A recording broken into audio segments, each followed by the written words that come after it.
You are listening to the New American Media.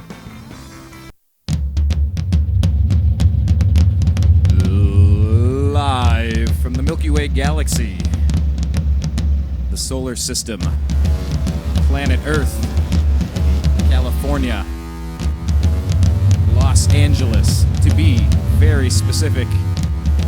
Those are the coordinates if you're listening out there in the galaxy. This is where you may tune in and find us, or if you're online at thenewamericanmedia.com, you can click anywhere. Click that little play button, and you're listening to us live right now on Agree to Disagree. My name is Brian Engelman. I am your host. Hello and welcome. Special thanks to our special guest, Zach Barris, lifelong Cleveland sports fan and NBA scout who joined us on our previous program, The Unhappy Hour. We broke down the Cleveland Cavaliers choosing Anthony Bennett number one in the NBA draft, and then we went through most of the other teams and what they were up to on draft night. Please check that show out. Also, if you're not following us on Twitter, we're at American_media_. Please follow us and go on your Facebook and search the New American Media and like our page so that you can share us and participate in the conversations there. The homepage, thenewamericanmedia.com, as I already said, and youtube.com/thenewamericanmedia. We are getting ready to hit 100,000 video views. Kind of happy about that.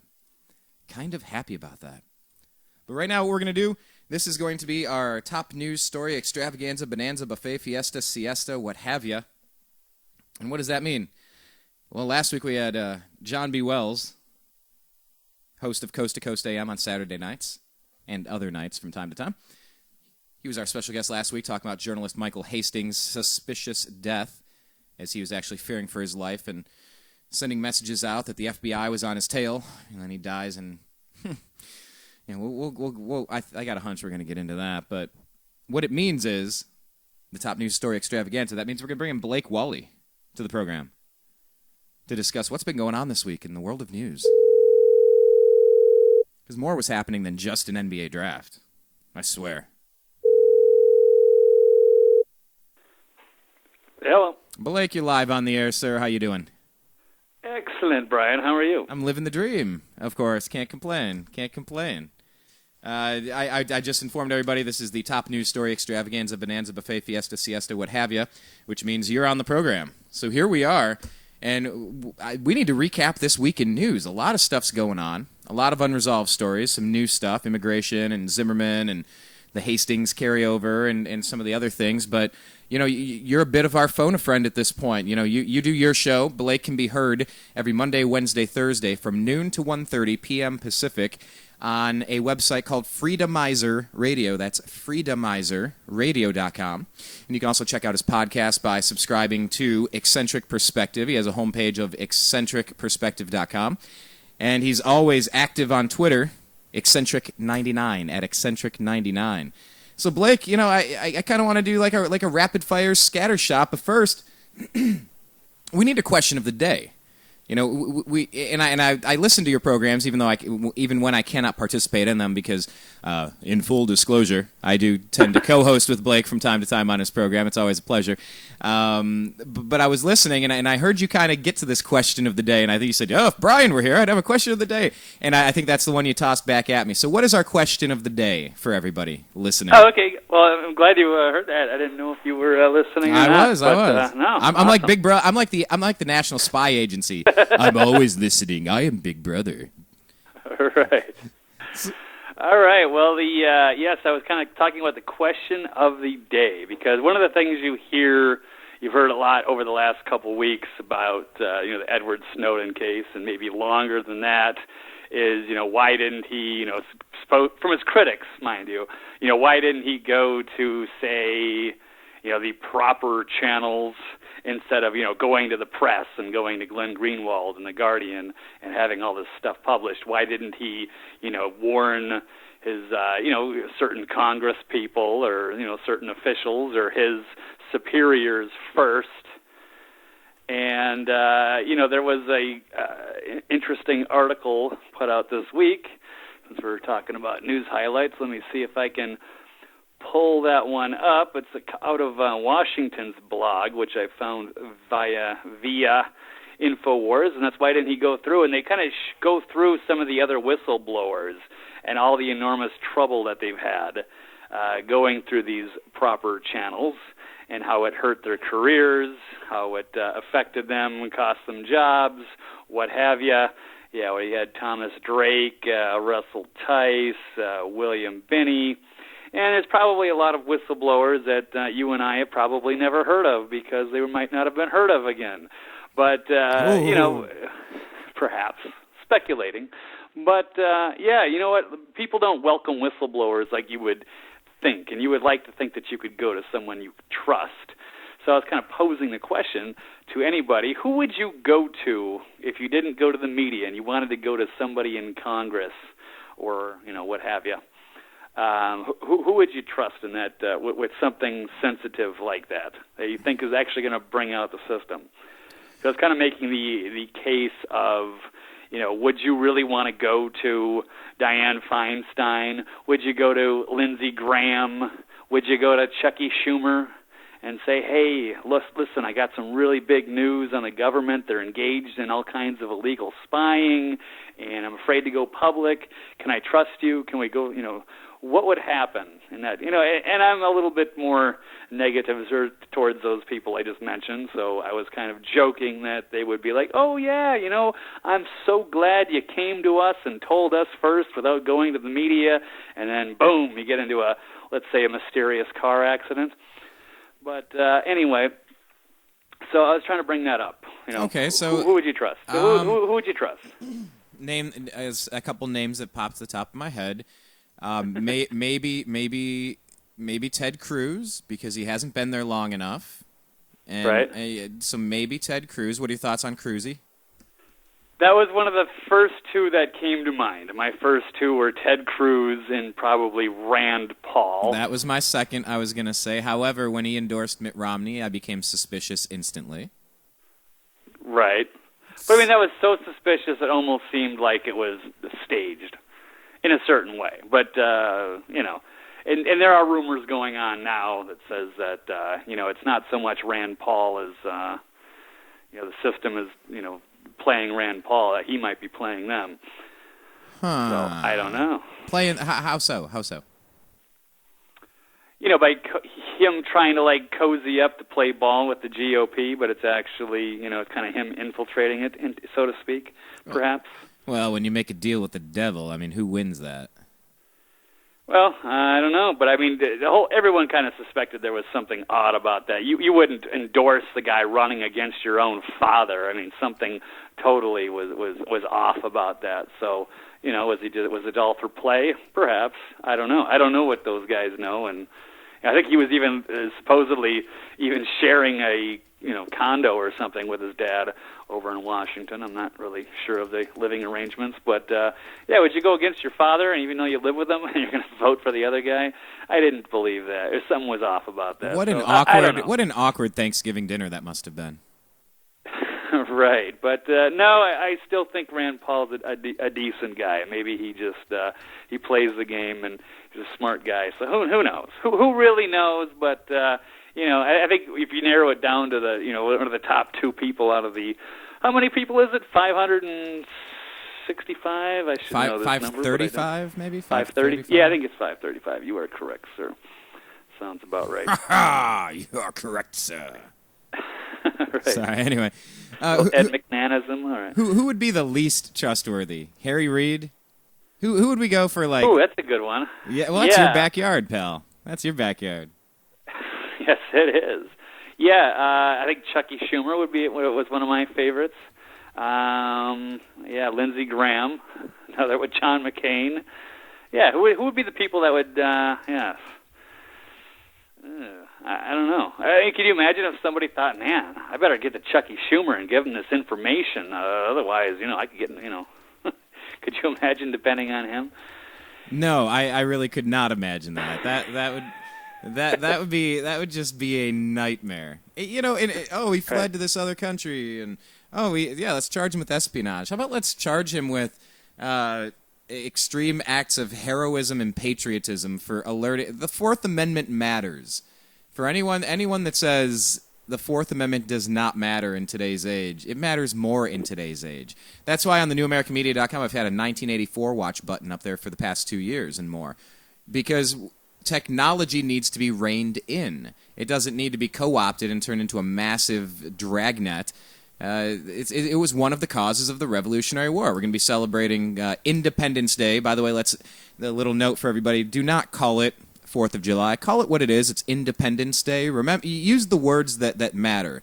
It's Independence Day, and one of the main causes of it was the fact that the British were stopping and shaking people down. They were doing stop and frisk back in the day on the citizens, and they did not appreciate it. Said, hey, you got a problem, go to a judge. Go to a non-biased third party, and if you really suspect that we're up to something, you can go after one person. You don't just shake every person down with random checkpoints.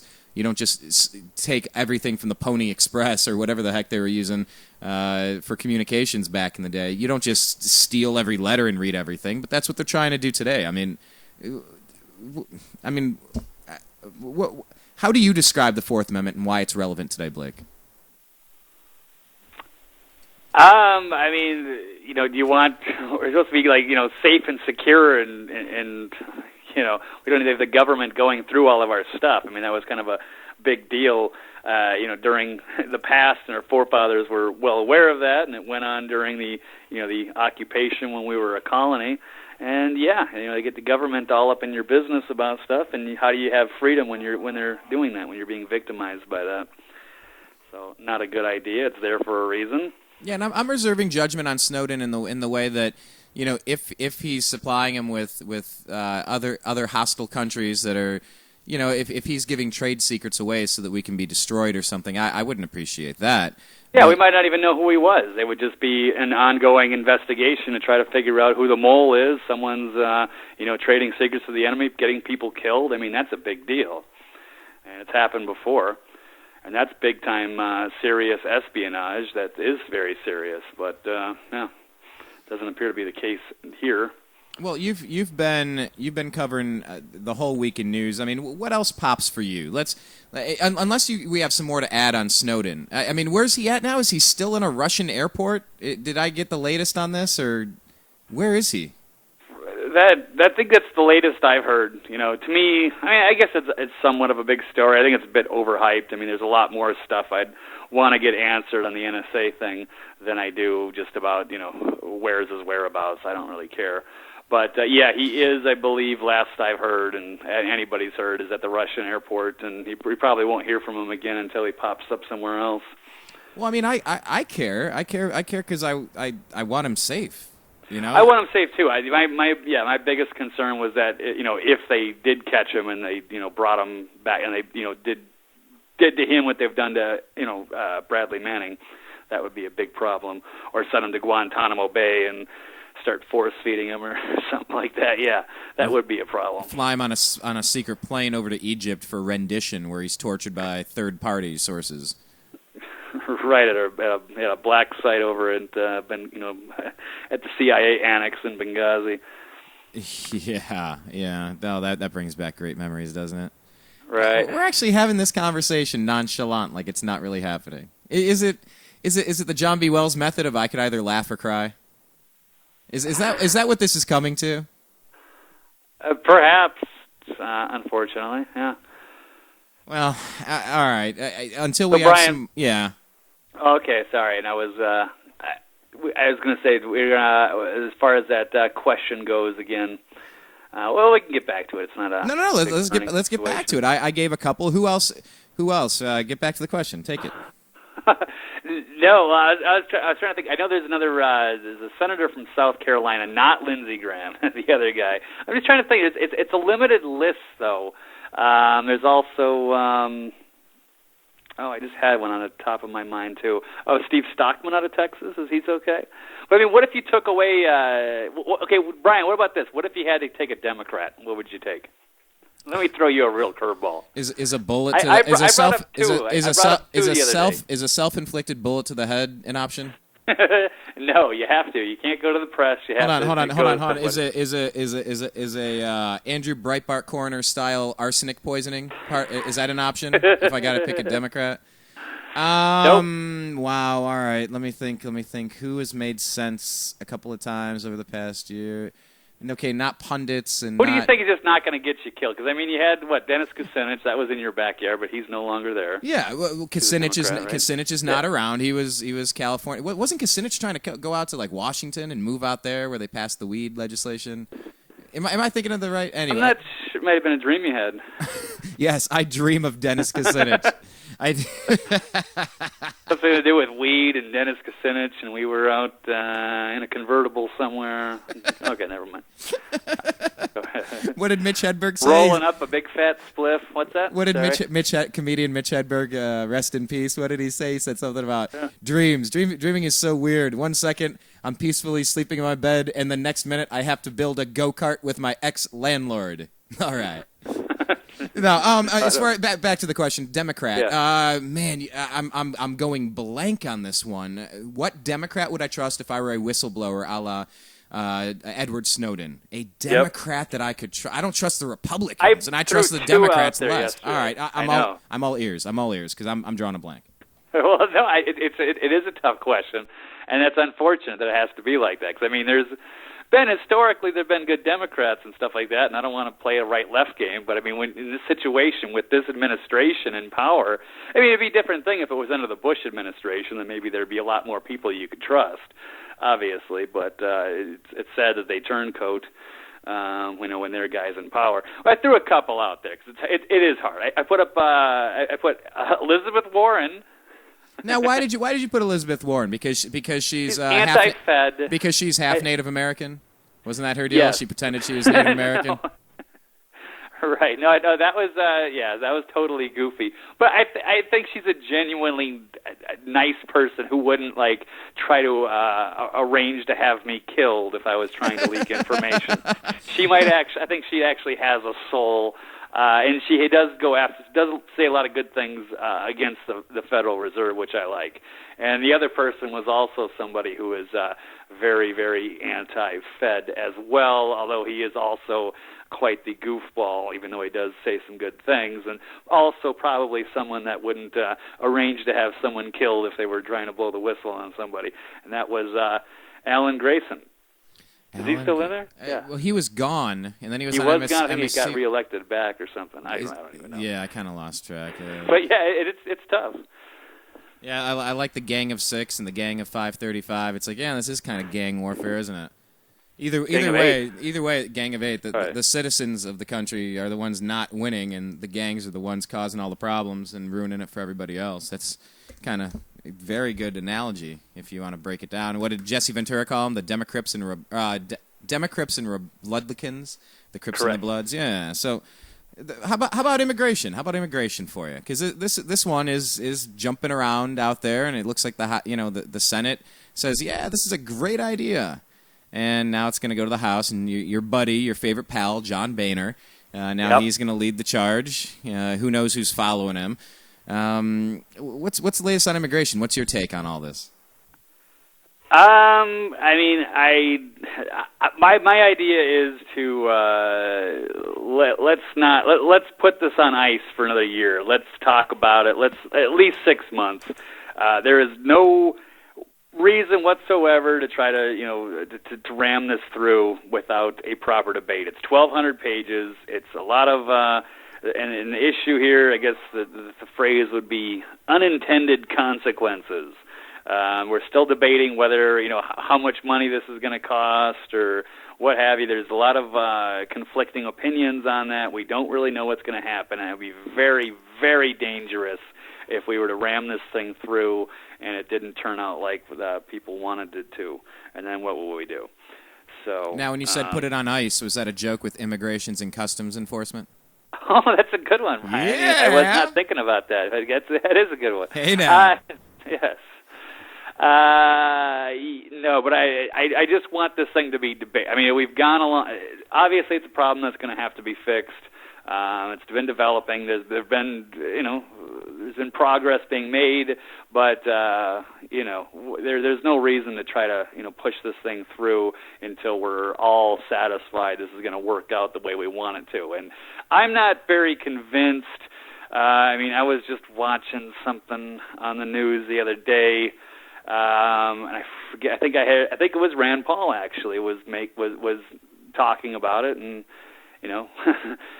saying this probably wasn't the best idea. And then you had, I think it was Norm Coleman, former senator or I don't know if he was the Minnesota guy. But yeah, he was saying that he was a Republican voting for it, but I mean, he didn't really have anything to say about it. And that's the thing. When I hear people just regurgitate talking points about that, and they think it's going to be a great idea, even though they're not really making any sense, and then I have an issue with that. Or you get Lindsey Graham, who's talking about how great it is that there's going to be 40,000 Border Patrol agents, and he's like, really, do we want to make a big a police state sort of border security thing going on with that's just weird to me too. So I don't know, Brian. What's a guy's name in Congress? The socialist? Sorry, what you're. Oh, of course. Yeah, hello, right. NSA. Sorry, I forgot to lead today's show with, for quality assurance purposes, this call will be monitored by the NSA to be used against you at a later date. Thank you for your participation. Hello, NSA. I love you. Uh-oh. Yeah, good times. Anyway, who is... Hello, James Clapper. What's up? Not intentionally. I mean, no, we didn't. Oh, my gosh, what a bad liar. Just sweating bullets. What a clown. What a piece of dirt. Anyway, who is the socialist in Congress? Bernie Sanders. What about him? Yeah. Would you trust Bernie Sanders? Back to the question. If you were a whistleblower, who in Congress could you trust? Boy, yeah. Joseph Lieberman, maybe? No. That was a joke, sorry. He's not there. Oh, Peter King.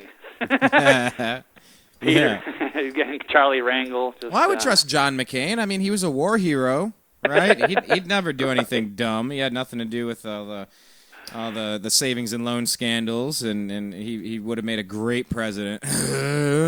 John McCain is so corrupt that even they did a fictitious movie. What was it? Casino Jack, with notorious lobbyist Jack Abramoff. Even Jack Abramoff thought John McCain was one of the most corrupt guys, if that tells you anything.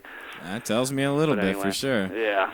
Well, okay. Let's bounce over to this. Let's get to the courts a little bit. What about Aaron Hernandez? I know this isn't it's not a government story, but that's all right. It's agree to disagree, and sometimes you can bounce over into some other topics. I'm totally fine with it. I heard you covering this week, and I covered it last week. I posed the question: did Tim Tebow frame Aaron Hernandez so he could become the next tight end? You said you're posing the question, and then boom, it cut out. Thank you, NSA. I love you. I was saying, did Tim Tebow frame Aaron Hernandez so that he could become the next tight end on the New England Patriots? I said that last week on my show. Because I'm a crazy conspiracy guy. Just kidding. Right. But I mean, what are your thoughts on this, on the Aaron Hernandez thing? Because the story, just as it evolves, it gets more chilling. It gets just what are your thoughts on it, man? So far, I mean, from what I've seen, I think this is really open and shut and really stupid. And this guy has a really, I don't know if he's just, what would be the word? I mean, how do you think? I mean, it's just a dumb criminal mind in some respects, that he was just really thinks that he could just get away with this stuff. And that nobody was going to figure this out. I mean, it was so poorly planned and so stupid. At first, I thought this might be just some sort of a spontaneous thing that wound it up with second degree, a bunch of guys out partying, getting crazy, getting stupid. But now, after looking at more of the evidence and stuff, it looks like this was all planned, and it was really poorly planned so badly. I just can't believe that this guy would squander everything. He's 23 years old. He's got, tens of millions of dollars, and he just threw it all away. And it's just, how do you even make a case if you're a defense attorney at this point? When the guy's clearly murdered, and then he's a half a mile from the house, I believe. They dump the body. And then they destroy the cell phone, they destroy the home security system, they call in a cleaning crew. I mean, it's so obvious that there was a crime involved, and they're they're obstructing justice by getting rid of all the evidence. And then it comes to light that there's a unsolved double murder mystery from a year ago, and that might have been the reason that this guy was murdered because he knew something about it, and so 3 bodies. So all on Aaron Hernandez. I don't know. It's a sad. It's kind of sad, but I mean the guy's maybe he just had it coming, and he needs to go. He's obviously some kind of a weird psychopath that thinks he's above the law and he can get away with this stuff, and really poorly planned and executed, no pun intended, but looks like he's going to be doing a lot of time, and I don't think the Patriots have too much faith in his character since they've already cut him right away. Yeah, it wasn't like they stood by him and said, well, let's wait for the details. We know Aaron's a good guy. No, they cut him right away. You had a funny comment when you were doing the show on Eccentric Perspective over on freedomizerradio.com, heard Monday, Wednesday, Thursday from noon to 1:30 p.m. Pacific. You had a funny quote about, I forget exactly how you phrased it, but yeah, just look at this guy. He looks like he's going to fit into the Gen Pop quite nicely. That cracked me up, man. What did you mean by that? That was really funny. Well, when you look at Aaron Hernandez, I mean, he would fit right in if you saw him on Oz or something. He's like that kind of, stereotypical convict-looking guy, because he's a big, huge, muscular guy covered in tattoos. So, and he's got, now he's arrested, and it looks like, it's just insurmountable evidence against him. So, all right. Yeah. Well, let's go to another court case, Zimmerman. Because this one's finally happening, and I mean, we all knew this was coming, and here we are. What's the latest there? Because I heard you covering part of this as well, and that story with that girl, man. This was the big hype. They hyped this one up really a lot. Way more than it needed to, and then boom, it was like it just turned into a big train wreck yesterday as the star witness pretty much discredited herself and embarrassed herself or whatever. And I'm not judging her or anything, but it showed that this is this big show trial and much to do. Well, it was a terrible, terrible tragedy, and it's an unfortunate what happened, but it doesn't look like this is going to go well for the prosecution at this point. Well, even with the knock-knock joke, though? That was why. Why did he decide to do that? That was pretty bold. And it was, sort of, I could see where he was going with that. It was clever in some regards. It was just, it wasn't like something you go, it was, probably not the best idea to make your opening statement with. But anyway, it's going to take more than that.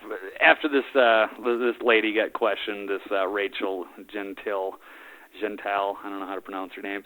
But not too good. And she was caught basically lying, and she was caught, admitting a racist remark, which I, appreciate that she was being honest and she wasn't trying to lie or anything. But she looked silly, and she's now become a poster child for, fixing the education system over there in Miami. Poor girl, 19 years old, doesn't know cursive, and lied about going to the hospital and lied about, writing this letter. So her credibility is in serious question, but it doesn't look good for that. And it's like I said, it was a terrible tragedy, terrible accident. Well, not really an accident. It was a terrible tragedy. It shouldn't have happened. Yeah, but he either shouldn't have been attacked or Zimmerman shouldn't have killed him. I still don't know what it was yet.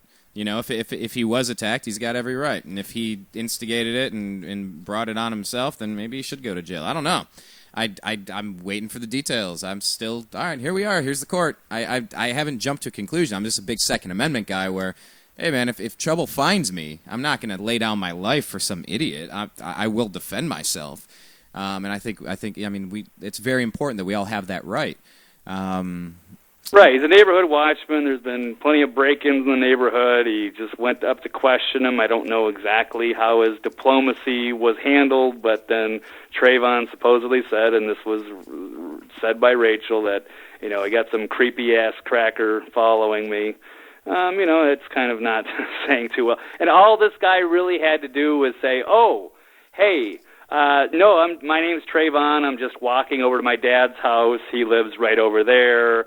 And then, oh, hi, I'm George. I'm just the watchman. There's been some burglaries, so I'm just checking you out. It could have gone like that, and instead it ended up with somebody dying, and that sucks.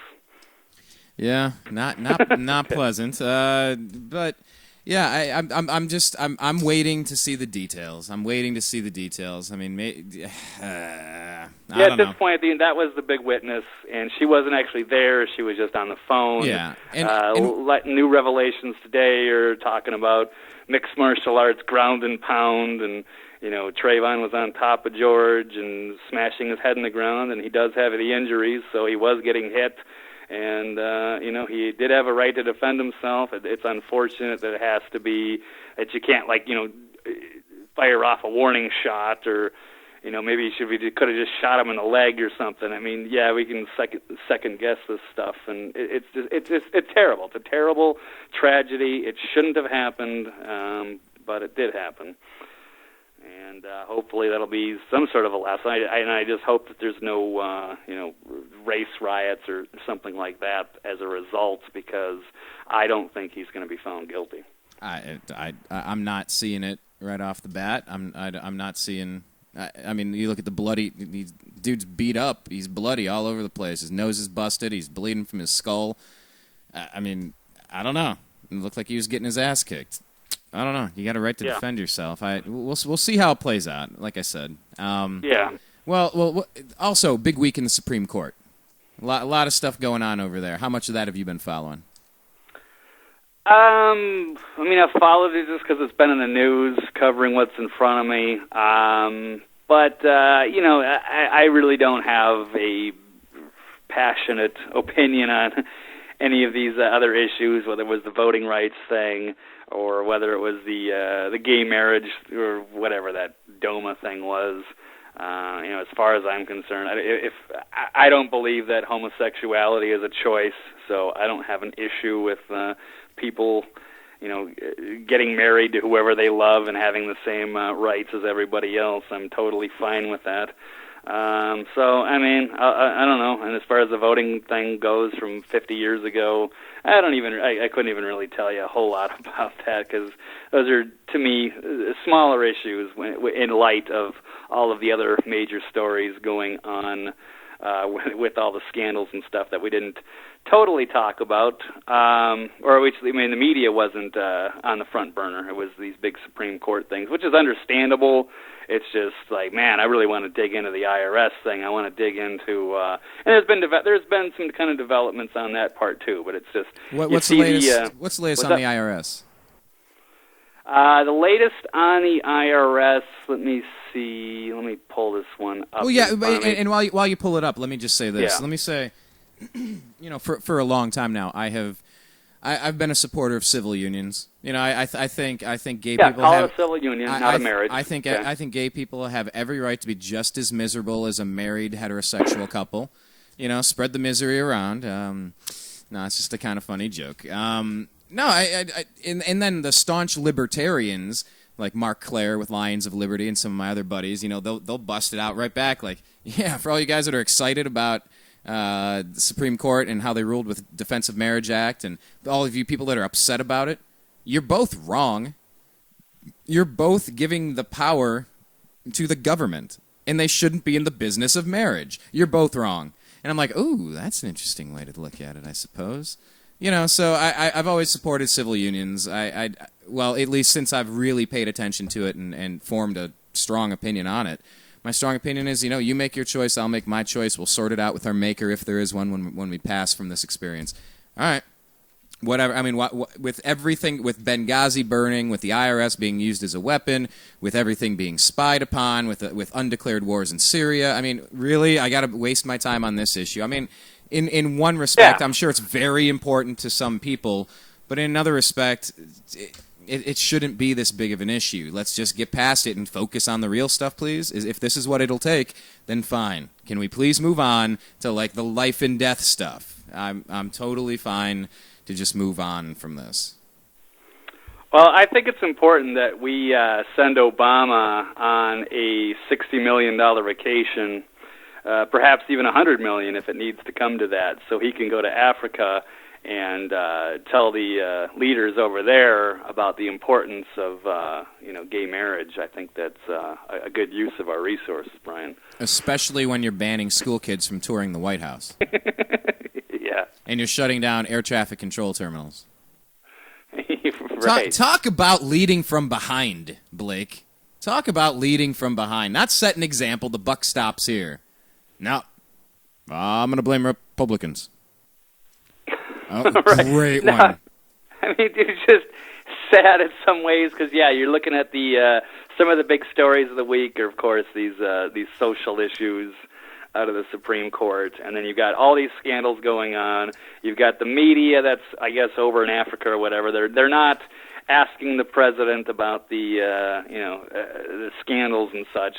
And we're talking about gay marriage and and climate change. Basically, it's like, okay, like those are the big issues burning for everybody. Climate change, burning. I see what you did there. Nice. You're so punny. Good one. No, but which one were you looking up now? Okay. Here's the IRS latest this week. One of the things you're been going around is they're trying to go after Darrell Issa and saying, they just weren't just targeting Tea Party groups, they were targeting progressives too. And as it turns out, the reality is we have a number, we have a score, we have an actual finally have a defined number.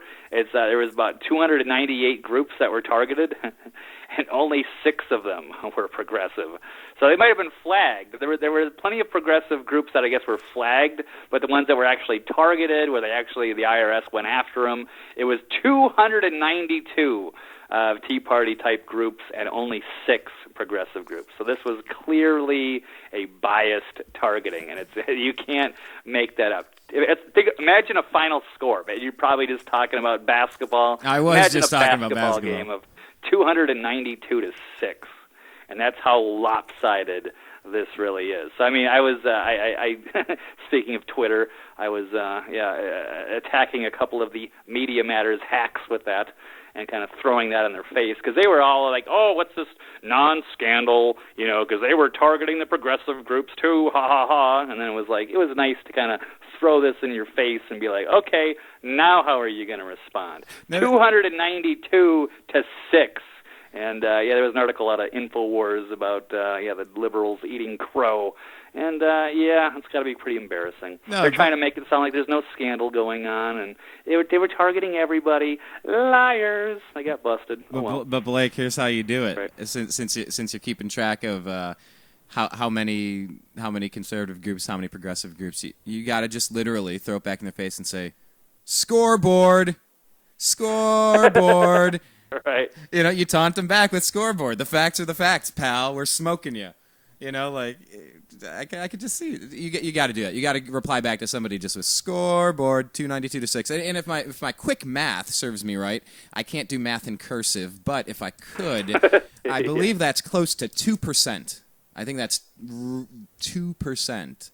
You figure every 100 you take 2 out, 2, 4, 6, so that's like about 2%. 0.5, or maybe actually just 0.5%. I'm trying to think.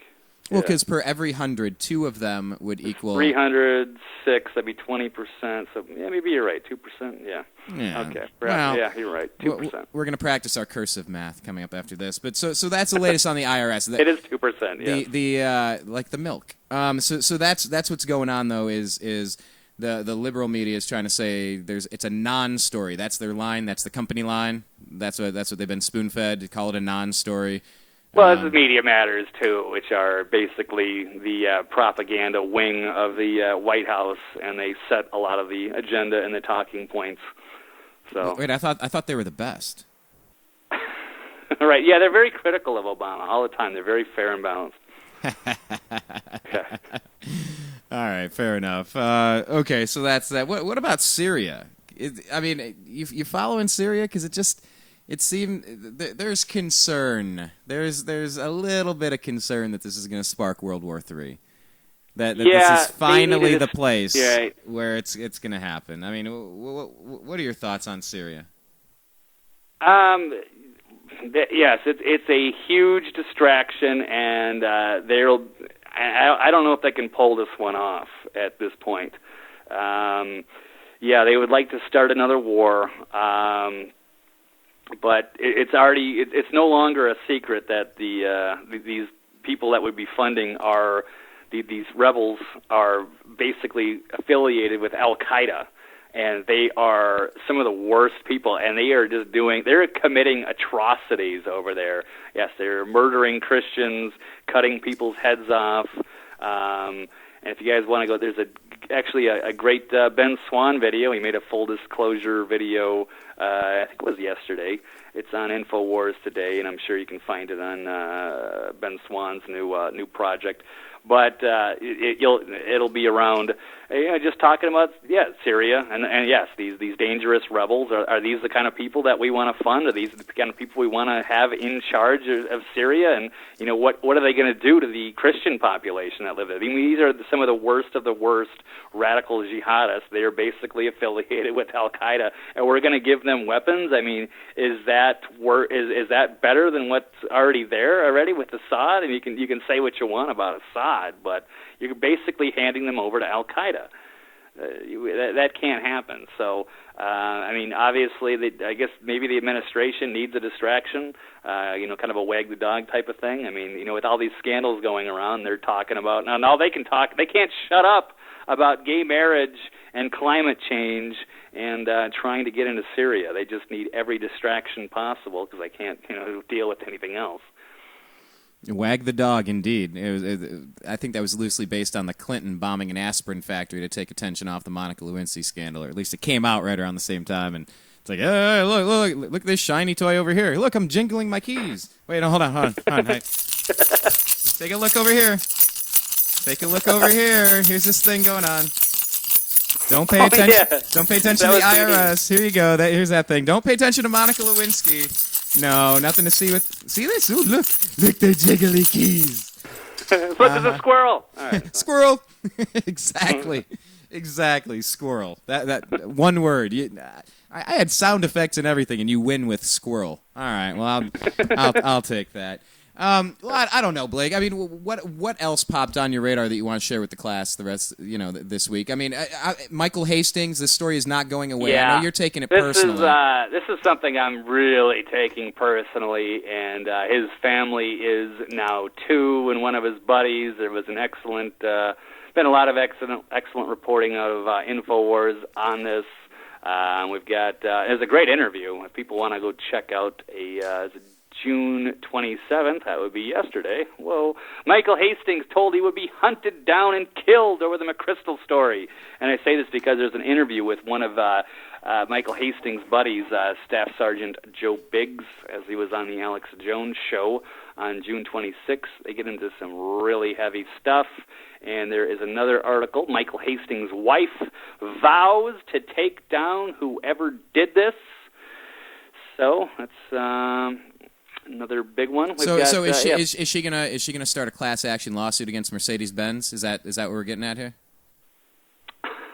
I'm not sure. I don't know if I've actually heard. This might have been even secondhand to some extent, so I don't know exactly what's going to go on, and I'm not really sure what Mercedes is going to do in this regard. I mean, this is just kind of, I don't want to say caught everybody by surprise. This is a big deal. They basically just the audacious assassination happened last week over there in your backyard in L.A. There. How far away were you from that, Brian? Just a handful of miles. Wow. I've made that drive many times. That's why I said, when the story first popped before. I had John B. Wells from Coast to Coast AM on our program last week. It's a great show, yeah. Oh, thank you for listening. Thank you for contributing your comment, by the way. I think it elicited a pretty interesting answer, a very multifaceted answer, I think, that took several minutes to... Like a knee-buckling curveball of a question. There you go. Nice. Nice. Sports analogies I'll always take. No, but you covered it on your program. On Eccentric Perspective last week. When did it happen? Wednesday? When were you covering? Wednesday or Thursday? Or I think I covered it, Wednesday and Thursday, and I think, Wednesday it just kind of broke, and I was very questioning it, and I think by the next day it was just, I pretty much did a full hour and a half just on Michael Hastings because I was so worked up about that. But yes, I am calling it an assassination until I see anything otherwise, and I'm not seeing anything contradicting that. Well, you covered it, and then I talked with John for a while. Was it Wednesday or Thursday? Yeah, and he didn't even quite want to go there, even though he kind of admitted stating the obvious. But yeah, go ahead. Well, I mean, here at the New American Media, we seek truth, we challenge dogmen, and we have fun. And I'm not certain, but when you hear more and more and more and more about it, it becomes less and less and less and less likely that certain versions of the story are going to hold any water. So, I mean, I don't like to run around and just. No, I hear you. I don't like to scream fire or conspiracy unless I mean, hell, how many issues do I have? JFK, Roswell, 9/11, the birth certificate, Hastings, Benghazi. Let's go down the Zimmerman. There's a lot of things. I've heard a couple of compelling arguments on both sides, and I'm pretty aware of the official story in some of these. And for me, maybe some of these issues are unsettled. I mean, do I? If I were a gambling man, would I put money on Lee Harvey Oswald being the sole shooter and nothing else behind the Kennedy assassination? No, I would not put my money there. Am I convinced I know what happened? No. What if it was 100-1? Would you? Well, I got $1. Sure. if you had $1. I got $1.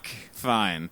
But you know what I'm saying? Like, and careful to jump to conclusions a little bit. I mean, you've been calling it assassination from damn near day one. I mean, and day two, you went to get... Day two, you went off. What's a less offensive term than off the reservation? But you just went for the jugular. You're like, assassination. And and I even went after. I had a big Twitter fight with a columnist who wrote an article saying, "Let's not jump to conspiracy theories."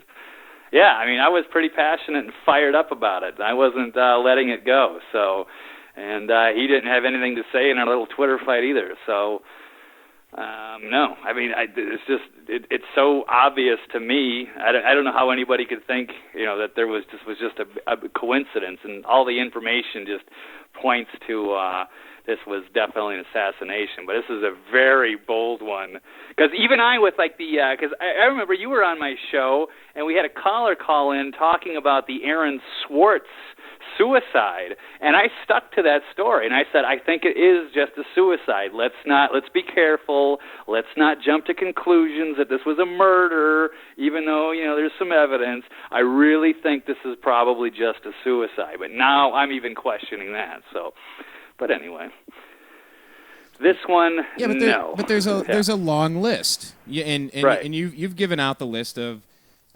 some of the suspicious things that have occurred, some of the things that have not really added up for you.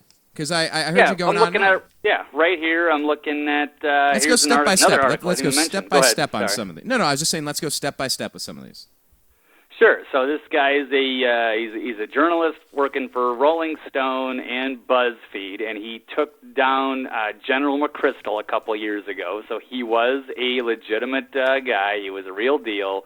And he was working on, quote, the biggest story yet. That's what he emailed to some of his friends about the CIA before his suspicious death, and that he was told by his friend who said that he drove like a grandma, but then apparently he was out at 4:30 in the morning in his brand new Mercedes, just driving like a complete maniac, going 100 miles an hour or something down those streets. It sounds so uncharacteristic, and this is literally a few hours after he had emailed friends and family saying, they're coming after me. I got to go lay low for a while. I got to hide out. I'm working on a huge story. And boom! All of a sudden, his car goes boom, and it's a one-car accident. Not buying it. So, and it didn't destroy the tree. tree. And the engine. Yeah, and then when you look, there's like a 5-minute video out there saying that the raw footage, and at the end of that video, they show you the engine that's just sitting on the side of a road like 100 feet away. So this car did not hit a tree and then the engine popped out. I mean, this thing it looked like it popped out well before, and then it just kind of rested up against the tree. So this looks like a bomb or something went off in there. And also there was a Cenk Uygur, the Young Turks guy, one of his final interviews where he was saying that Obama is declaring war on the press, and it's time that we fought back. This is a free country with a free press and blah, blah, blah, and it's time for everybody in the press to start fighting back and to release all the information they have. I mean, it was pretty, he basically, and I think Alex Jones said it best when he said that he basically signed his death warrant when he made that announcement, probably totally freaked out the establishment. And if he's working on the biggest story yet, and this guy took down McChrystal, and in light of all the scandals that have been going on, and he's known as a fearless investigative journalist, and he's working on something major with the CIA, I got to believe he was working on something really, really big, and they did not want this information to come out. They were saying that he was working on a drone story, I believe. Yeah, I've heard different rumors, but I don't know who has that information. I've heard rumors that maybe BuzzFeed has some of that information, but it sounds like everybody's scared to say anything. So, on the Mount Rushmore of corruption, another line that you used, I think we need to examine that a little bit. I don't know if I've used that, but I like that. No, you did use it. Because okay. I jotted it down while you were doing your show, and I'm like, I'll bring that up. I'll bring that up next time I talk with Blake. See, I do light research. Right. You do the heavy lifting. I did make a reference to Mount Rushmore. What was I saying? What about Lindsey Graham or something? Well, you just said on the Mount Rushmore of corruption, who would be on it? Oh, if we picked, 4 current or current and former? Who would be? That's a good question. That's another good question, Brian. Who would you put on there for the four people of like the Hall of Shame, the Mount Rushmore of shame? Oh boy. I think you got to. Well, yeah, it's. You got to put. You almost have to put Eric Holder up there, and then you got to make a strong case for Lindsey Graham. And yeah, man, it's a tough one. Yeah. 4. That is a little. Just trying to narrow it down to only 4 and picking the 4 worst. That's a tough task. Well, speaking of, and I got to do this because these are my boys. I contacted these guys. I contacted these guys a little while ago. And we said informer, and I just want to play you one quick second of this is Juice Media Rap News 19. Let me just play you a second of this. Me want big up the odd step of them Ellsberg and Manning, you know what I'm saying? Eh? Yo, Snowden, they're gonna come around here looking for you today. Word. Busted. Whistleblower, you know see Eddie Snowden them go blame, but leaking secrets out. The men that saying Eddie Snowden done betrayed the USA, but leaking secrets out. Whistleblower, you know see Eddie Snowden them go blame, but leaking secrets out. The men that saying Eddie Snowden done betrayed the USA, but leaking secrets out. I could keep going, but check that out. It's the Juice Media Rap News 19. No, but sorry, that just reminded me I had to play. I'm a huge fan of Juice Media. That guy is super talented, Robert Foster. Yeah, he got a lot of good stuff. You can go check him out on YouTube. Well, hey, let me do this. Let me do this because it got me thinking. Have you ever seen the movie The Stand, the TV movie by Stephen King back in the mid-90s, maybe? Maybe. Unlikely, but maybe. Kathy Bates, I believe she's playing one of the journalists on the radio, and a super bug. Nope, I only know Misery. Nope. Oh, okay. That's about it. Wasn't a big King fan. I love Misery, but go ahead. There's a super virus, a government-created super bug, a super flu. They call it Captain Trips. It's the super flu. It gets released, and it kills 99-point-something% of the population. And as it's coming out and things are happening, they keep lying to people. No, everything's fine, and everyone's clearly getting sick. They're just trying to do damage control, but they're lying, and they're lying, and they're lying. So, Kathy Bates in this, she's like you and I, doing radio broadcasts, and she's talking about it, and she's explaining the truth. And there's a scene where she's working in a radio station, and I don't know if it's the National Guard or any of the alphabet agencies or Homeland Security at this point or the UN, who cares, whatever. Right. They come in with military-style weapons, whatever that means, because any weapon's a weapon if you use it as a weapon. But anyway, Right. they come in there with their guns, and they order her to stop, and she's like, I'm an American, I have First Amendment rights, like, I'm ordering you now to stop under this act or whatever, or you will be, and she's, or whatever the case is. She's on the air, and it cuts to some people listening, and then they hear all the gunshots, and the line goes silent.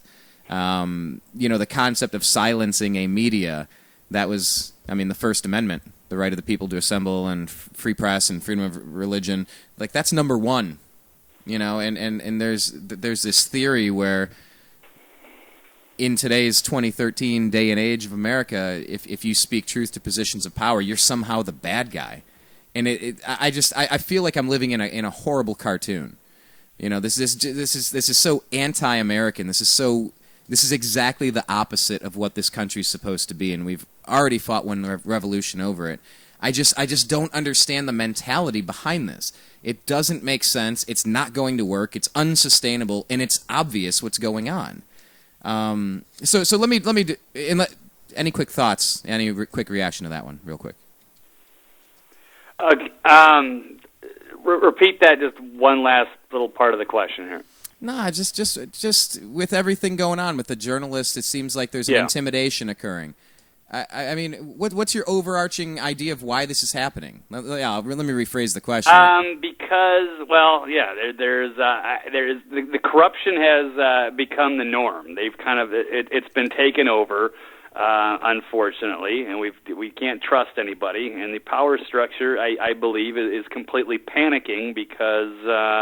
The pendulum is going to come swinging the other way at some point. They might be in a lot of serious danger, which is why they're, trying to distract us with football issues, with gay marriage and climate change, and trying to get us, banging the drums of war for Syria. When if anything, they should be, worried about, our own border security with there's all the deaths over there on the border of Mexico before they're, going to get us into another overseas war here. And of course, after Syria, and the other problem with the thing with Syria is that'll get China and Russia into the fray against us. And of course, we still want to get all roads to go to Iran on some level too.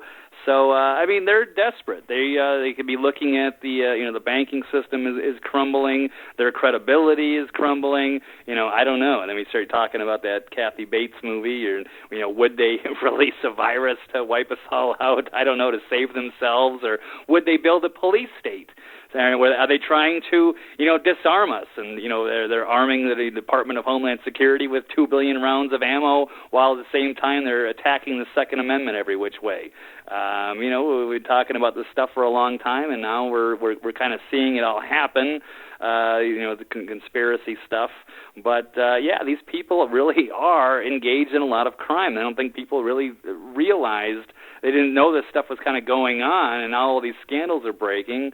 So I don't know how they're going to get away with this stuff. I mean, you're looking at potential, war crimes. You're looking at like a new Nuremberg type of situation where, you could be putting away a lot of people in Washington and Wall Street.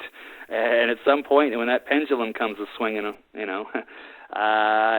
people are in a lot of trouble. So they're desperate to save themselves. So it's only their survival instinct, I guess, but they're getting more sloppy, more audacious.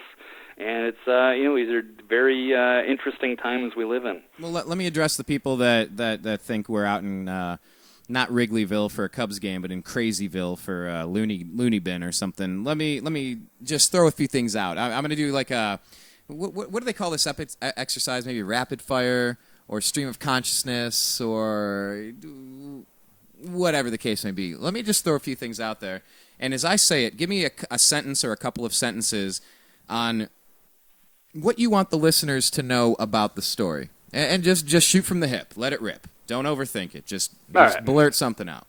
When I say something, explain the story in as few of in quick summary, like it's 140, like it's a tweet, 144 characters. Pat Tillman. Murdered, cover-up, McChrystal, ties to Michael Hastings,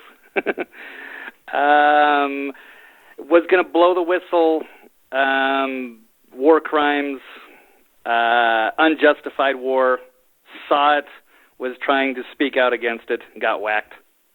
Chris Kyle.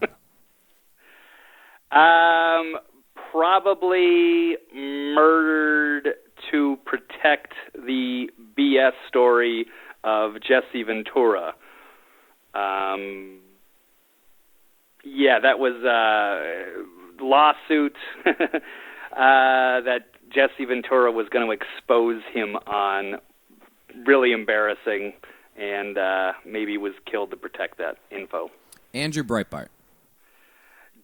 Definitely murdered. Set to vet the president. Had a heart attack, allegedly, a few hours before he was set to release bombshell information. Autopsies take a few weeks. His was known within an hour. Clear cover-up, foul play, and then his coroner died a few weeks later from arsenic poisoning. Doesn't happen.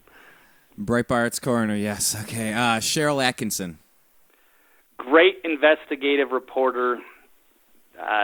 You're talking about quote of the day. That was going to be my quote of the day. I retweeted something. She said it was a George Orwell quote, and you're going to like this. It says, quote, "Journalism is printing what someone else does not want printed. Everything else is public relations." She's a real journalist. She's had her computer hacked for, was it Fast and Furious or Benghazi? She's one of the real, true reporters out there, along with Glenn Greenwald. She's CBS, and they don't like her. The Associated Press. Yes. Got hacked, or got... What do I want to say? Yeah, part of the scandal, Eric Holder. I don't know I know there was an article about them today, or not today, this week. I don't know. You know what? I don't have something in front of me on the AP, although they were tapping their phones and stuff, so I don't know. Nope. Sorry, I'm going to pass on that one. No, you got a couple of key points there. They're getting tapped. They're getting spied on as well. Another media outlet is being spied on. No one's safe, yeah. War on the press, that's it. Okay, Cloakroom. Cloakroom, that was also tapped. That was part of the AP scandal. I think so too. Yeah, somebody was being interviewed and said, "Don't go to the cloakroom," or in Congress. Can't speak in the cloakroom. In Congress. Yeah. I mean, there's just there's nothing safe between the NSA and even the Department of Justice. They are wiretapping, and it's beyond anything we could have imagined. Metadata. They're even collecting emails. So yeah, they know a lot more what's going on. They probably know everything, except they're not allowed to use that information because it's not publicly available. James Rosen. Well, connected also with the journalistic scandal, or I mean the AP wiretapping. That was pretty stupid. Again, Eric Holder, abuse of power, targeting journalists, the war on journalism, war on whistleblowers, war on who knows. And Rosen, the Fox News guy. What about Bradley Manning? Innocent guy, I believe, needs to be released. They need to prove that he did something, that he got somebody hurt. I think they would have done that for sure by now if they actually had something, and now they're grasping at straws, and they're only making themselves look worse by keeping an innocent man behind bars. He did the right thing. The government was engaged in criminal activity, war crimes. He exposed it. He did, and he's being punished for it. To recap, Aaron Swartz. It was funny because no, not funny. I was talking to that. I got into that little Twitter fight with a reporter that was saying that the Hastings conspiracy thing, and one of the kind of cryptic things I said to him, because he said that the Michael Hastings was just. He said it was the definition of coincidence about the accident. And so I told him, I gave him a famous line from Germany about when they started coming after people. And I told him, I said, at first they came for Breitbart, but I said nothing because I wasn't a conservative.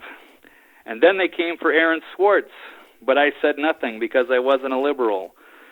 And then they came for Michael Hastings, but then I said it was the definition of coincidence, literally. I kind of threw it in his face, and not somebody I dislike by any means. This is a reporter that I actually respected until he wrote this weird story, and so I think that just made me all the more infuriated and upset and angry. Like, why would you say this stuff? You're one of the voices of reason out there, and you're saying that this is to back off of the conspiracy theories? Are you kidding me? But Aaron Swartz seemed like a good guy. I've heard, in light of new information, where we talked about this earlier in the broadcast, and I'm sorry, this is over my 144 characters, although I did make some Twitter references. It's all right. This is good. Keep going. All right. So, but it looks like Aaron Swartz, I thought he committed suicide because he was looking at 20 or 30 years in the pokey, which would drive a lot of people probably to suicide. But it looks like he was about to get married, and he had a lot of money, so he thought he was going to beat this. It was a lot of trumped up charges. So in all odds, maybe he was murdered, and I think that's probably what I'm going to stick to. In light of all the information, in light of all the the war on whistleblowers, the war on journalism, the Michael Hastings, the Andrew Breitbarts, which are very clear assassinations, I have to start to suspect that the government doesn't have enough credibility. Either does the media. So you know what? I'm going to change my tune on Aaron Swartz, and I'm going to say that that needs an investigation as well. And of course, the National Defense Authorization Act. Criminal, unconstitutional, and one of the worst things that's ever happened to this country. Just a disgrace, not something that this country stands for, and it needs to be it needs to be thrown out. And whoever authored that, maybe if anybody needs to be victimized by NDAA, maybe it should be the authors. And they need to be questioned and interrogated, and you can say and all you got to do is really look at Section 1021, and you could probably just throw that one out, and we could all go on our way. But the fact, I don't know why they continue to play games with this. It's time to get rid of it. I'm seeing states fight back. I think California. I think I saw something out of speaking of Mark Clare and Lions of Liberty. I think they wrote something about that. I saw something about that earlier today, that California was going to try to get rid of NDAA on the state level, and I'm seeing a lot of states fight back on that, and that's good. And you can go check out Panda Unite. Yeah, absolutely. Little plug for Dan Johnson, our man. Yeah, Dan the man. Talked with him the other day a couple of times. We got to get him back on the program as well. I think 2013 is going to be a really good year, bringing a lot of friends back on the show. Got to get Dan, got to get Ben Swan, got to get probably Gary Johnson again. It's just like I really, it's time for everybody to step up their game. The reason I just went through that exercise for everybody, and Blake, I hope you didn't feel like I was putting you on the spot too much. But no, I enjoyed it. Well, I mean, the point is, it's not just one random thing that's coincidental. This isn't 5 things. We're not on 10 things. We're not on 20 things that don't seem right. None of this S seems right, and it hasn't since 9/11. And let's go back a long way. It hasn't seemed right for a long time. We just weren't paying attention at that point, or we weren't alive at that point. It's really obvious right now. One other note, quick. Aaron Swartz might have been one of the leaders of Anonymous. Ah, yes, founder of Reddit, also integral in Anonymous. Speaking truth to positions of power. In a time of universal deceit, truth-telling becomes a revolutionary act, my friend.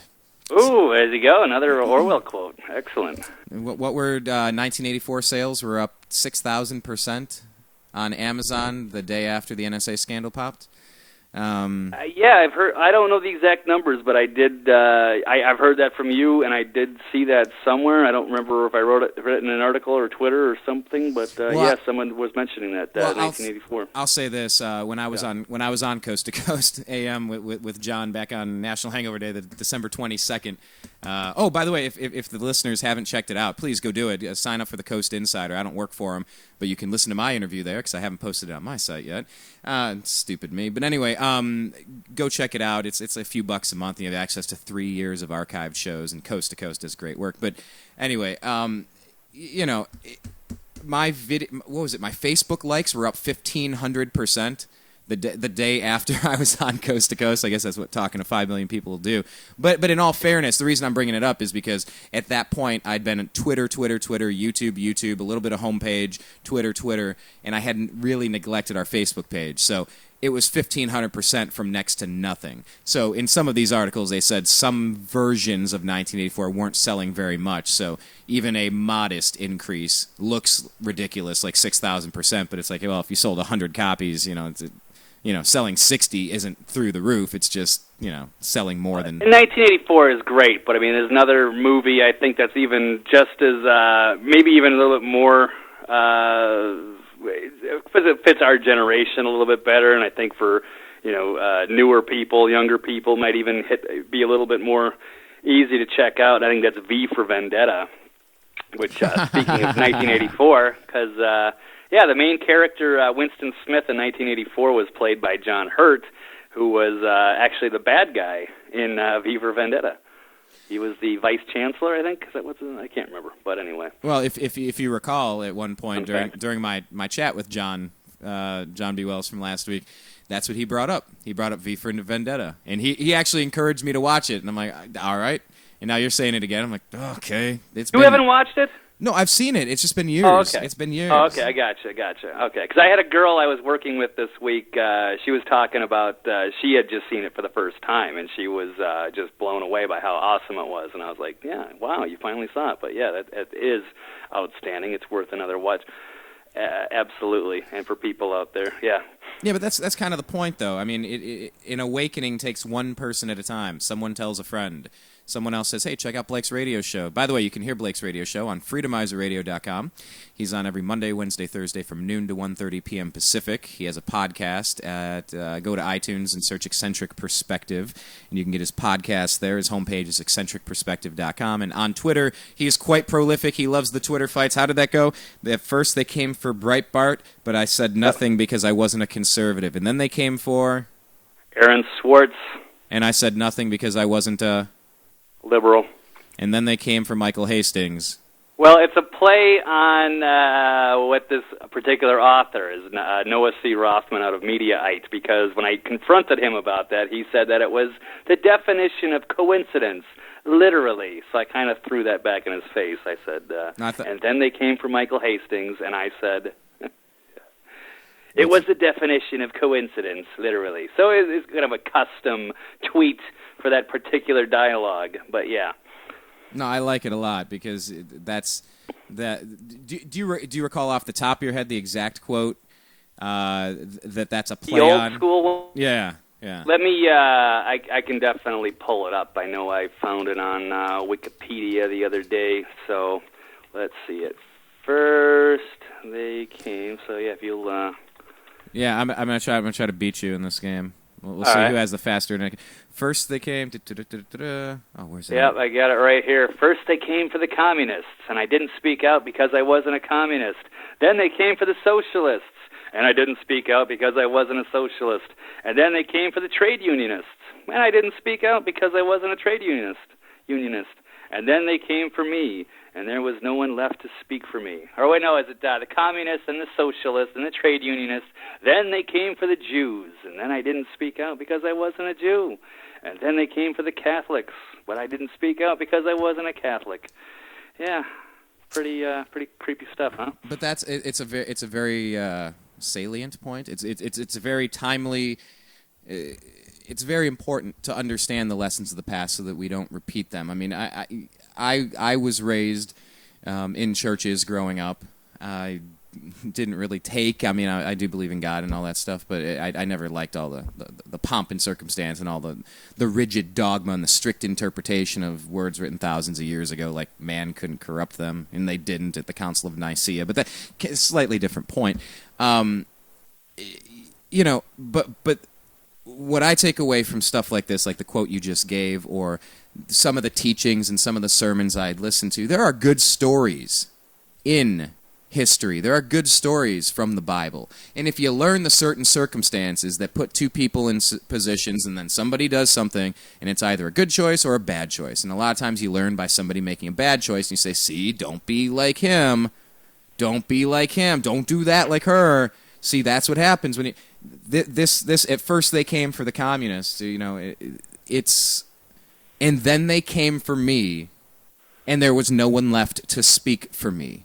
So when you go after James Rosen, when you go after Sheryl Atkinson, when you go after Michael Hastings, when you go after Andrew Breitbart, when the IRS goes after Tea Party groups, when this stuff is happening in front of you, we are on our last legs, Blake, and audience. We're on our last legs. This is the time to actually say something. This is the time to get it out there. This is the time to ring the bell and say, hey, I see a big storm coming in. Pull your boats safely to shore and get ready. Because is this a coincidence? All of the things that I just quizzed you upon, what was it, 20 different things that, sure seems like we're legitimately being targeted here. Sure seems like we're trying to be intimidated. You got to pass the National Defense Authorization Act on New Year's Eve when you think nobody's watching. That means American citizens can be detained or kidnapped on American soil because this is now a battlefield and you can be held indefinitely without charge, without trial. There's nothing legal about that. That guy in office just said, I want to be able to do that. And then you go, well, no, I want the power to do it, but I'll never use it, wink, wink. Yeah. I mean, is it time to get quiet and get scared or talk? Because if there's nobody left to speak for James Rosen or Michael Hastings or Andrew Breitbart or Sheryl Atkinson, go down the list for Bradley Manning, for Edward Snowden. They are doing it. They are alerting us there is trouble. There is a storm coming in. This is our time to learn from history and say, wow, that great quote from World War II, how did they let that happen in Germany? How in the hell didn't people stand up and stop that before it was too late? What kind of people were those that were so distracted by bread and circuses? And I just, you had a quote, Blake. You said, I'm all in. You said you made your choice, you're all in. Elaborate on that. Just like all of our chips are in. This is it. This is for everything here. We have no future if we don't fix this corruption problem. And where do we go if we don't stand up now for, Michael Hastings? If you didn't stand up for Breitbart and you didn't stand up for Aaron Swartz, and you're not going to stand up for Michael Hastings, and that's the thing. To all these journalists, who's next? Who are they going to take out next that speaks out? I mean, it's all that we had to do. If the media could just get together, right, left, libertarian, whatever, and we all stuck together and said, no, we demand an investigation. We want to know what happened here, and this is enough. This is enough to stop this war on the press. We could turn this thing overnight. A lot of this, the war is basically psychological. It's an information war, and that's when these dictatorships or corrupt governments fall. Is when the media stops playing ball with the corrupt establishment, and that's one way of fixing these things. And if the media won't do their job, then then it's guys like me and guys like Brian that have to take that role, and it will become the new American media. So I like that. Yeah. Right. No. Right. But so, I do view it that way. I think the buddies I've met, Mark Clare with Lions of Liberty, Ben Weinbrower with Existential Radio, Blake Walley with Eccentric Perspective, of course, the New American Media, Ben Swan. Glenn Beck, you're not a huge fan. But what I'm saying is people are starting their own things and letting their own stuff out now, breaking free from a lot of the corporate control where you have somebody behind the scenes, behind the director's camera, saying what you can and cannot say. And that's not That is what it is. That's more propaganda. That's more shaping and trying to customize public opinion versus doing the thing that you feel is the thing you want to do. I think the new American media is everybody starting in Breitbart.com. I'm going to use my last name, Breitbart. How do you spell it? That's a horrible name. He did something with it. Love him or hate him, he was doing his thing, and we're allowed to do our thing here. You don't go in front of the United Nations and blame the First Amendment in a stupid YouTube video for your own inadequacies to protect Ambassador Chris Stevens and the Navy SEALs over in Benghazi. You don't blame the First Amendment saying, well, some idiot made a movie that was offensive to somebody's God, so, I mean, what do you expect? It's okay, though. We arrested him, so no more problems. Sorry all those people died, but you know you know that they had it coming. You can't offend somebody's... No, you can be offensive. You have a right in this country to do that. I don't think it's the best path forward. I try to do that as little as possible. But you have that right. You don't attack the First Amendment. That was one of the first signs after Breitbart that I went, hang on here. Why are you attacking the First Amendment and speaking out? It was a stupid video. That's fine. I don't care. But you're allowed to make stupid videos. You're allowed to find corruption and show that. Edward Snowden, he showed clear-cut violations of the Fourth Amendment of the Constitution of the United States. Bad stuff that was being shown, laid bare, saying, hey guys, put a little thought into this. I'm probably a dead man. I'm going to Hong Kong, and maybe I'll see you later, maybe I won't. Peace out, Hawaii and hot girlfriend. I'm gone. By the way, you're all being spied upon. Gotta go. Oh, he's a coward for running. He's telling you that everything is being GPS tracked. All your telephone conversations, your text messages, your photos, your emails.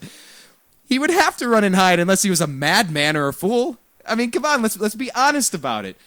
That is the type of stuff we need more of. Because if our government, who works for us, by the way, if they are not adhering to the oath that they took to protect and defend the Constitution of the United States of America against all enemies, both foreign and domestic, if they're not doing it, they need to go away from that post because they're not honoring what we hired them to do. And if we don't speak out now, who's going to be left to speak out for us, Blake? Exactly. Well said. Well ranted, maybe. I'm kind of... Excellent. Yeah, well, thank you for allowing me. That kind of was a nice intro to the weekend. Now I've let some of that steam out. But, I mean, this does get... I was talking to a friend who shall remain nameless for certain reasons. Talking to a friend, and he said, here's the thing. When people take this stuff personally, that's when they die. Oh, man. Yeah. No. This is somebody I respect. This is somebody that's sharp. And I instantly thought of you saying, I take this personally right now, or whatever. I mean, but... that goes against that quote. You tell them that quote about what from good old Germany. Well, they might understand that, but they might also be true, and this might also be true. I don't know, and I'm not interested in becoming a martyr, and I'm not interested in doing anything offensive. But man, it sure seems like a storm's rolling in, Blake. It just doesn't. Well, the problem is, we're screwed. Yeah, we're gonna in trouble either way. There's no way to avoid this. So. Yeah, well, I might be putting myself in a certain level of danger, or being, maybe I'm on my certain list or what have you, or who knows. But I mean, the point is, what future were we heading towards with all of this corruption, where they're going to be, murdering journalists in front of us and, engaged in all kinds of this corruption as they're, putting us into a endless, death spiral of austerity and more police state, or, for all I know, they're just going to, drop the hammer or release release a virus or start loading us up all in the FEMA camps, or we're going to start looking like going towards the future of the, the Book of Eli or the Road Warrior or the Road or something. Like, I'm not looking at a lot of bright future, and the only way we can get that future is if we're going to fight these people and rid this corruption problem. So I can't, just sit by and know all this stuff and just keep it to myself. It's time to go public and fight these people because we're dead anyway. So I choose to stand and fight. I'm all in. Wow. So. Well, I studied the lessons from our past, and I saw what some very, very positive, stand-up people, very courageous people around the revolutionary times. I saw what they did, and they stood up, and they fought for something. They put their money, they put their words where their hearts were. They put their money where their mouths were. And then they took it where they had to because it was met with resistance, and it spiraled from there. But at some point, you can only be poked with a sharp stick long enough. If I had a creep sitting outside of my window, listening to my family's conversation, reading and snooping and hacking into their emails and learning all about them. Hey, you got any racy photos in there? Hey, what are you texting? Who you talking to? Hey, no, it's just, shh, it's just me. I'm your big brother. I'm just looking in through the window. No, it's cool. I just set up a little camera in the corner of your room. Don't worry about it. Don't worry about it. I'm sure you're not doing anything wrong, but keep going. Hey, you got to take a shower too? Come on, man. That is creepy. That is creepy. I'm sorry I had to talk to you like that, Blake. It made me creepy knowing that I had to talk to you like that. But seriously, if there was a creep doing that to you or your loved ones or your family or your friends, come on. There's a crime going on there. That is creepy as it is creepy. And that's what Edward Snowden told everybody about. So I just, at what point do you have to talk about it? You know, for 2 years we've been doing this at the New American Media, and, you know, I think all of us are the New American Media. We have to work harder because if other journalists start mysteriously dying, let's not even say that they're being assassinated. Let's just say they mysteriously die. Who's up next? Who's next? It's like a baseball team. Someone gets injured. Who's next? Go to the minor leagues. Who's in AAA? Bring them up. Well, I don't know if they're ready. We have an empty roster spot. Come on, we need a pitcher. Okay. You think I really know what I'm doing? I don't know. I'm just doing it, one foot in front of the other. Just do a little bit more each day. And you look back 2 years and you go, wow. I saw a billboard, Blake. It said, 1 year from now, what will you wish you would have done today? And I went, ooh. That's a good one. It twisted my brain. Inspiring billboard in the middle of L.A. I like that. Yeah, on a main thoroughfare on top of that. But yeah, 2 years ago, what would I wish I'd done? I don't know. I just did it. Do I really know all the answers? No, but I'm trying. I'm doing something. So, Blake, I don't know if you got anything else. I kind of hijacked the last 5 minutes there. So no, it's been great. No, I think I feel pretty good where we're at. So. Yeah, to be continued, as always. There's always been, the news has been just awesome lately, so it's been a joy, a pleasure to cover that all. And it's always good to get together and have these chats and to join each other's radio shows. Yeah, and tell people, on the way out then, real quick, about 30 seconds or so, tell people about Freedomizer Radio, tell them about Eccentric Perspective, anything I haven't mentioned yet. Just roll with it. Let them know where they can stay in touch with you. Sure, just the last few plugs. Yeah, you can find me. I'm Blake Walley, Blake the Eccentric. You can find me at eccentricperspective.com. I don't update a lot there, but it's got a live Twitter feed. But the best place to follow me would be on Twitter, eccentric99. Also, you can find my podcast at iTunes by looking Eccentric Perspective, and I'm on Freedomizer Radio Monday, Wednesday, and Thursday from 12 to 1:30 Pacific. You can come join for live chat. And that's all I got. Awesome. Blake, to be continued. Thanks for joining us today, and stay safe, pal, all right? Don't go driving 110 miles an hour anywhere in Vegas, all right? Yeah, very good. All right, take care. That is Blake Walley, everybody. Good friend of the program. I've been co-hosting with him, I don't know, for about a year over on his network, and he's been on here a bunch. Found him when he found corruption at the RNC with Ron Paul, fake delegates. A Romney plant allegedly was handing out fake delegate forms. He put a video up. He became the New American Media by documenting what he saw. Contacted me, came on the show, and then I came on his show, and it's just, hey, let's just keep going, one foot in front of the other. So special thanks to Blake Walley, of course. Special thanks to our guest on the Unhappy Hour, Zach Barris, lifelong Cleveland sports fan and NBA scout. Do us a favor, check out our homepage, thenewamericanmedia.com. Follow us on Twitter at American_media_. Search The New American Media on Facebook and like the page. And subscribe to The New American to YouTube.com/The New American Media. Almost 400 subscriptions, almost 100,000 video views. My name's Brian Engelman. And until next time, I'll talk with you all later. Stay safe.